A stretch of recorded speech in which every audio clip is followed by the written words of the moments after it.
Hello student, स्वागत है एक बार फिर से आप सभी का आपके अपने चैनल WPS में। मेरा नाम है वसीम और आप देख रहे हो वसीम फार्मा स्टडी चैनल।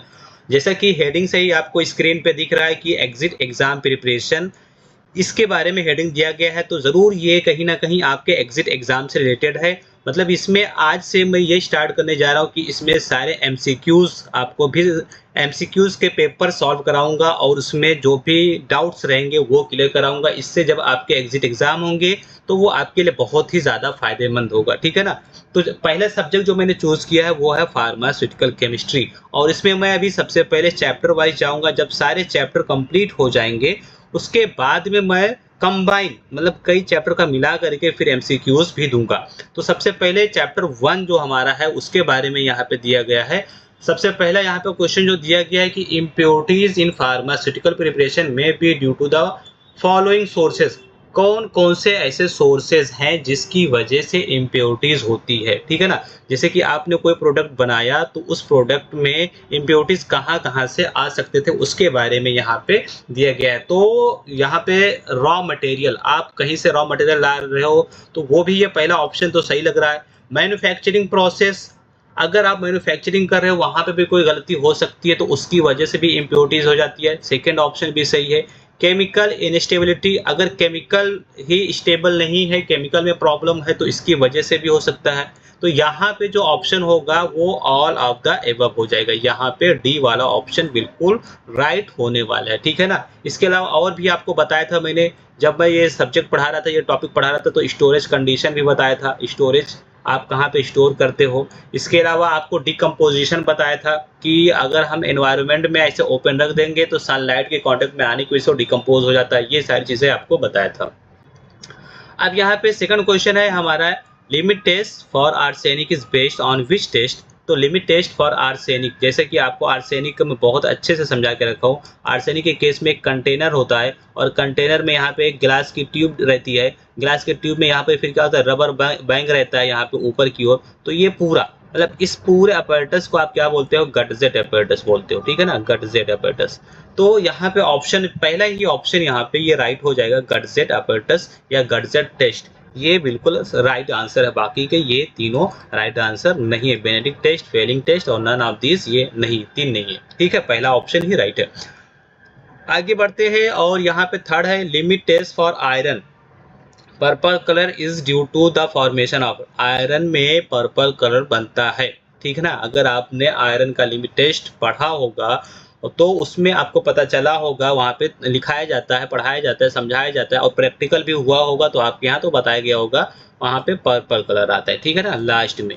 तो क्यों आता है ये यहाँ पे आपको रीजन बता रहा है कि किसकी वजह से। तो वहाँ पे क्या, फेरस सल्फेट और फेरस मरकेप्टो एसीटेट। अब देखो यहाँ पे दो ऑप्शन तो बिल्कुल कट हो गया, क्योंकि यहाँ पे फेरस का, आयरन को ही फेरस बोलते हैं, तो फेरस के दो ऑप्शन है, ठीक है ना? तो फेरस सल्फेट ये भी नहीं है, फेरस मरकेप्टो एसीटेट। अच्छा, वहां पे अगर आप कभी आपने थ्योरी पढ़ा इसका, तो फेरस थायोग्लाइकोलिक एसिड, ठीक है ना?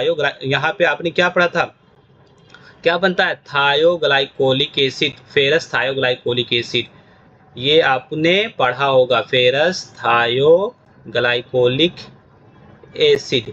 तो इसी, ये दोनों एक ही है, ठीक है ना? एक ही फॉर्मूला है दोनों का और दोनों का आंसर, मतलब अगर फेरस थायोग्लाइकोलिक एसिड वर्ड आता है या ये आता है तो बोथ आर राइट। आपको क्या करना है, ये राइट होगा। अगर कभी इसका आपको फॉर्मूला पूछ ले क्या थायोग्लाइकोलिक एसिड का, तो क्या होगा यहाँ पे, देखो थायोग्लाइकोलिक एसिड का जो फॉर्मूला होता है एच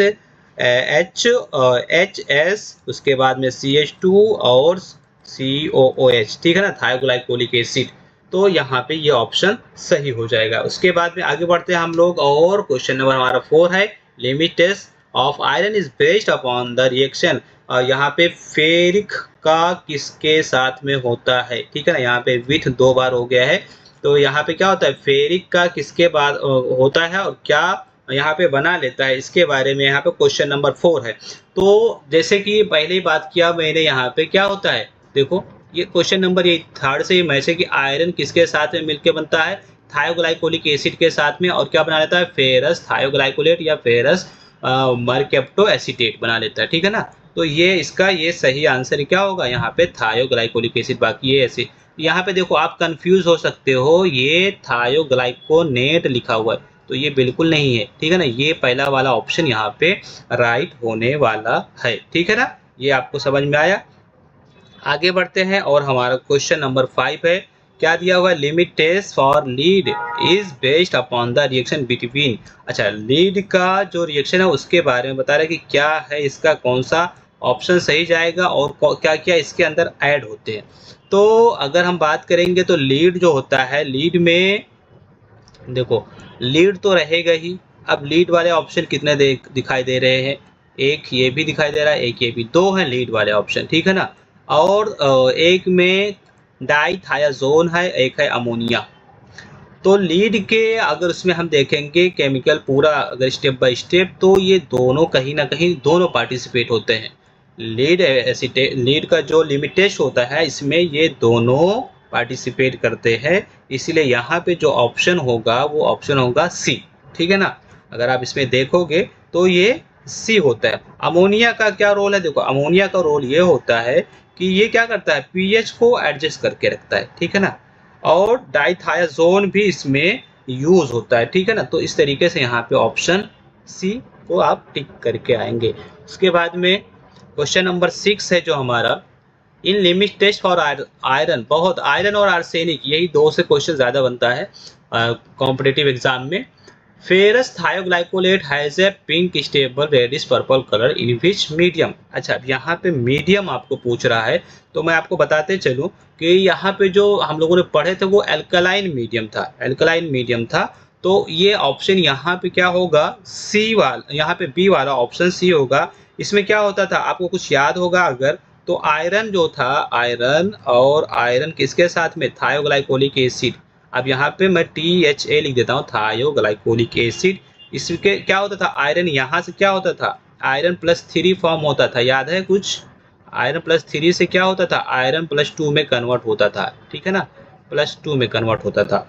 तो यहाँ पे क्या होता था, इसका रिडक्शन होता था। यहाँ पे देखो एक यहाँ से निकल जाता था, +2 में बन जाता था। और पिंक रेडिश पर्पल कलर का एल्कलाइन मीडियम में ये होता था, ठीक है। ये आपको समझ में आया होगा।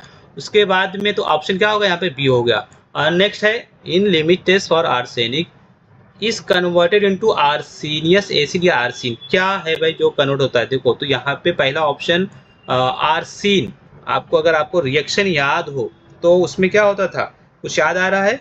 देखो मैं बता दे रहा हूँ, यहाँ पे आर्सिन होगा। रीजन ये है कि आर्सिन क्यों होगा, इसका रीजन देखो, हर चीज का आपको रीजन भी पता होना चाहिए। तो आर्सिन का किस में कन्वर्ट होता था, आर्सिन एक था आर्सेनिक, आर्सेनिक किस में कन्वर्ट होता था, यहाँ पे मैं साइड में लिख दे रहा हूँ सब, यहाँ पे आर्सेनिक, ठीक है ना। और आर्सेनिक किस में कन्वर्ट होता था, सबसे पहले आर्सीनियस एसिड में। आर्सीनियस एसिड का फॉर्मूला क्या था, आर्सीनियस एसिड का फॉर्मूला था H3ASO3, ठीक ना। और उसके बाद में मतलब एक आर्सेनिक एसिड, आर्सीनियस एसिड, उसके बाद में फिर फाइनली जा करके वो लास्ट में आर्सीन गैस बनता था, ASH3 बनता था, ठीक है ना। तो यहाँ पे ये बना रहा है, ठीक है ना, आर्सेनिक आर्सीन हो जाएगा आपका ऑप्शन यहाँ पे।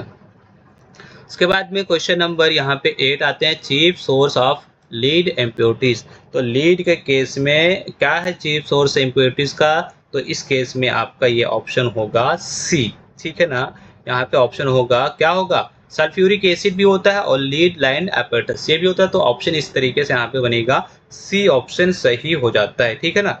सल्फ्यूरिक एसिड्स की वजह से भी हो सकता है, ये भी हो सकता है।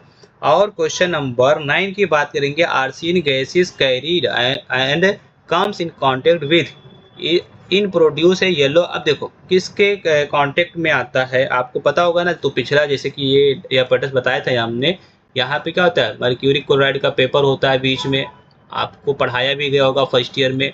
आपने नहीं पढ़ा तो एक बार फिर से रिवाइज कर लेना, नोट्स वगैरह आपके पास होगी तो ऑप्शन की बात करेंगे यहाँ पे क्या होगा, मर्क्यूरी क्लोराइड पेपर होता है, ठीक है ना, बीच में उससे जाकर के वो रिएक्शन कर लेता है। और लास्ट है हमारा वो क्या है यहाँ पे, the source of impurities in pharmaceutical arise due to, क्यों होता है, ये पहला क्वेश्चन है लगभग। From raw material, chemical and physical instability, degradation, temperature, all of the above. तो यहाँ पे ऑप्शन क्या होगा, ऑल ऑफ द अबव, ठीक है ना। तो इस तरीके से आज पहले टॉपिक में हमने आपको 10 एमसीक्यू के बारे में डिस्कस करवाया। अगर वीडियो आपको पसंद आ रही हो तो वीडियो को लाइक करके जाएं। चैनल को सब्सक्राइब नहीं किया तो सब्सक्राइब कर दें और शेयर कर दें अपने फ्रेंड सर्कल में, सबको बता दें कि यहाँ से अब आपको एमसीक्यू भी सॉल्व करवाया जा रहा है इस चैनल पे। तो आपको और आपके फ्रेंड सर्कल को सबको फ़ायदा पहुँचना चाहिए। अब हम मिलेंगे नेक्स्ट टॉपिक के साथ में, नेक्स्ट चैप्टर के साथ में। तब तक के लिए take care, bye bye, thanks for watching. देखते रहिए वसीम फार्मा।